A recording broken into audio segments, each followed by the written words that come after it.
Hello.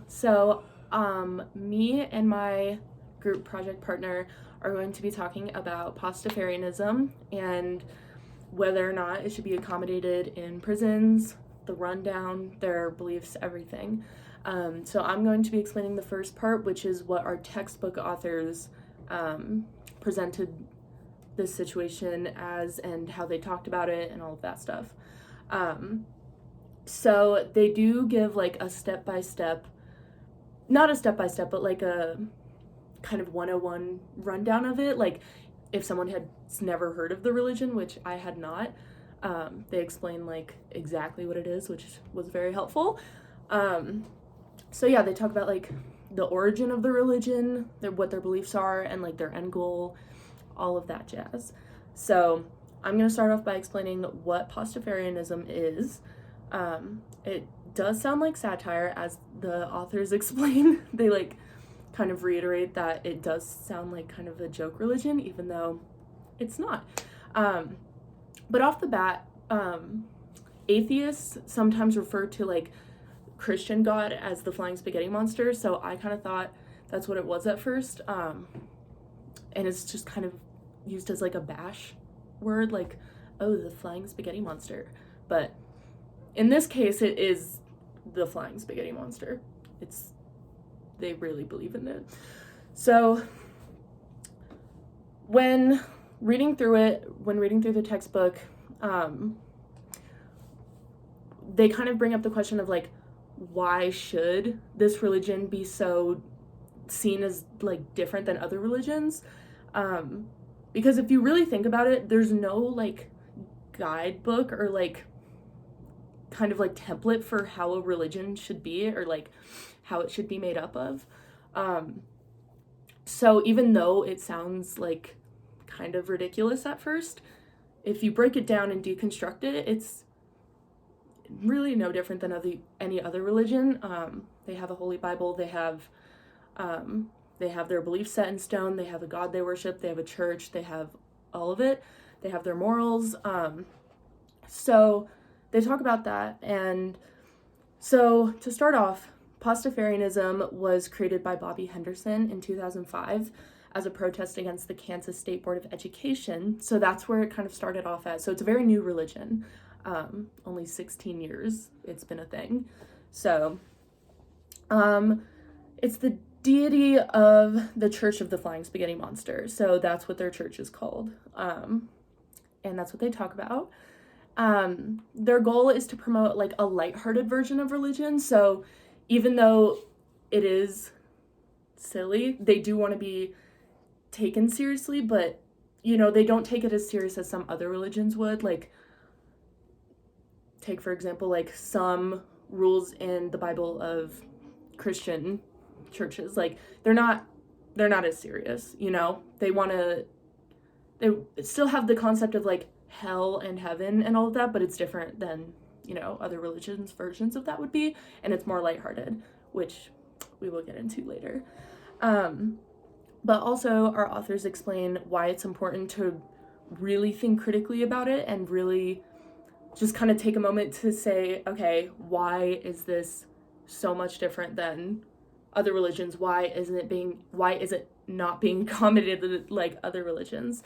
So that gives you something to kind of think about.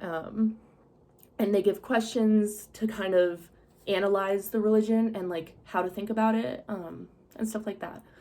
So, and they also talk about the legitimacy surrounding FSM, which is what they use to abbreviate it, Flying Spaghetti Monster. So they also bring up a good point, which is the Church of the Flying Spaghetti Monster did not gain as much traction as it did by being easy to dismiss. Therefore, we as critical thinkers have to do the same in regards to thinking about it. Like, when you first hear, oh, have you ever heard of Pastafarianism? You're kind of like, Pastafarianism? Like, you worship pasta? But if you really think about it, they're doing the same as any other religion. They're worshiping a god. They have their morals. They have all of that. So that's all of the gist of what the authors are trying to get across. They also go into the situations of like what exactly their beliefs are, which will be next, and all of that. But I think the author's main point is to really get across like why we need to think more critically about it. You know what I mean? So that is the gist of what our textbook authors are presenting on the whole Pastafarianism situation. So thank you. So I will be talking about the flying spaghetti monster beliefs, as well as why it matters to the rest of us, why their beliefs are significant.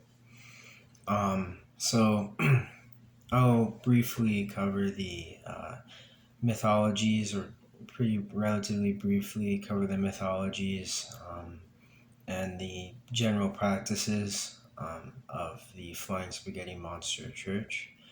Um, you have the deity, of course, which is described as being benevolent and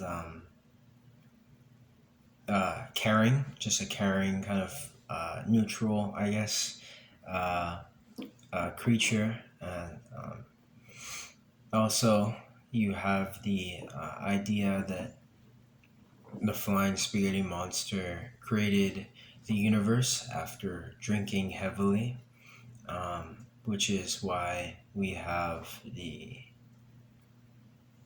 in an imperfect world. As well, you have a afterlife with a beer volcano and a stripper factory, which is pretty satirical, pretty funny. Um, and Also, you have the holidays, which many of which are just parodies of existing holidays. Um, like you have Ramadan, um, and many just uh, puns, really. Um, Puns and yeah, parodies of existing holidays. As well, you have National Speak Like a Pirate Day, which is significant because it is said that the uh, original Pastafarian believers or worshippers were the pirates, which is why there's so much pirate. Uh, uh, why pirates are such a big part of the uh, movement, I guess. And As well, you have the celebration of holiday, which is just um, around the time of Christmas, Hanukkah, and Kwanzaa, and it's just celebrated however you please. Which kind of all of these, things just kind of embody the attitude of the flying spaghetti monster or Pastafarian um, beliefs, or just embody the attitude of Pastafarianism, and the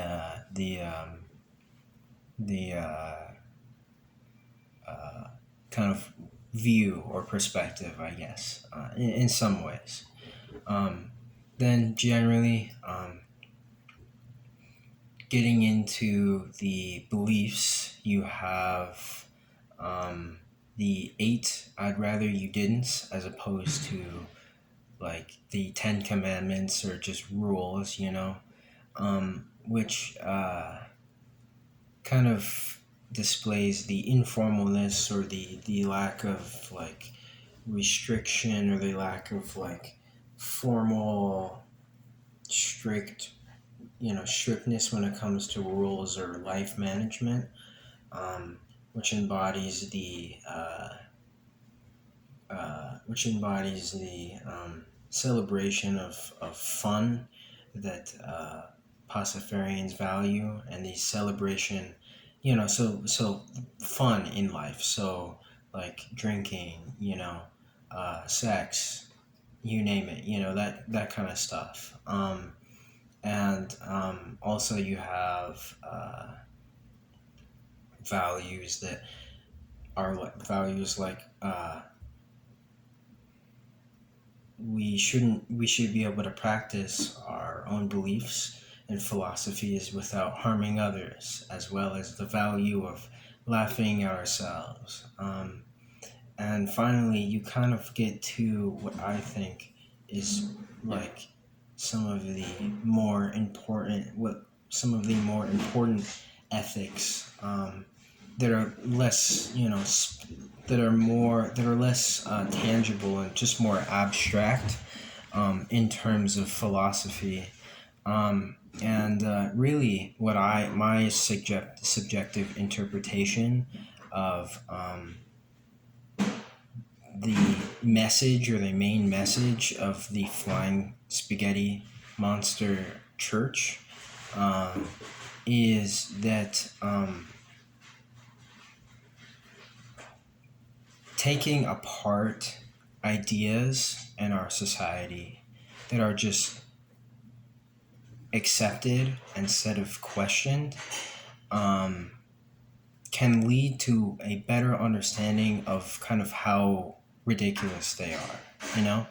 A lot of like standards in our world, and a lot of definitions in our world, and a lot of concepts and ideas that were given as kids are actually so just riddled with holes, and not really like, and have just no like logical standards. And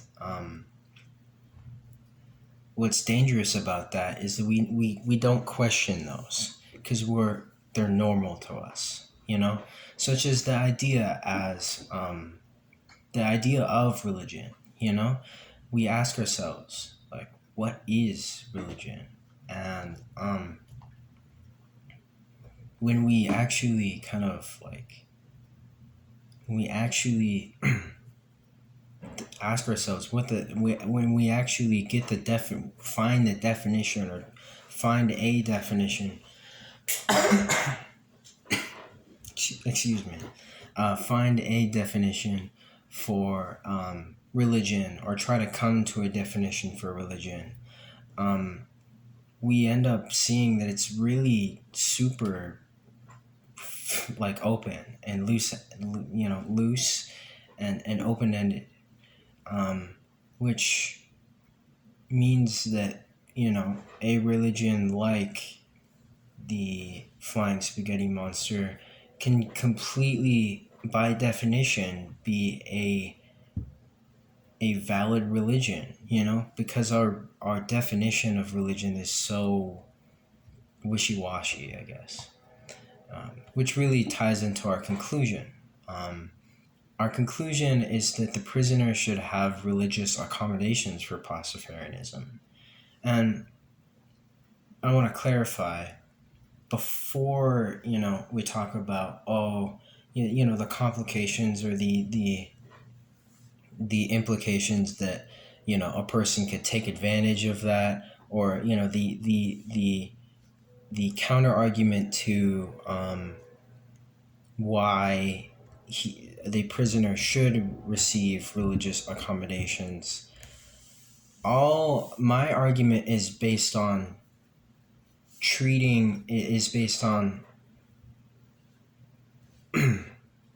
if the same definition that other religions that are getting accommodations in prisons, using the definition that those religions are using as religion, which is often very loose and open-ended, we can easily fit Pastafarianism into that definition. For example, religion can be thought of as a set of ethics that followers generally adhere to. In the case of Christianity, you have Christians that don't go to church.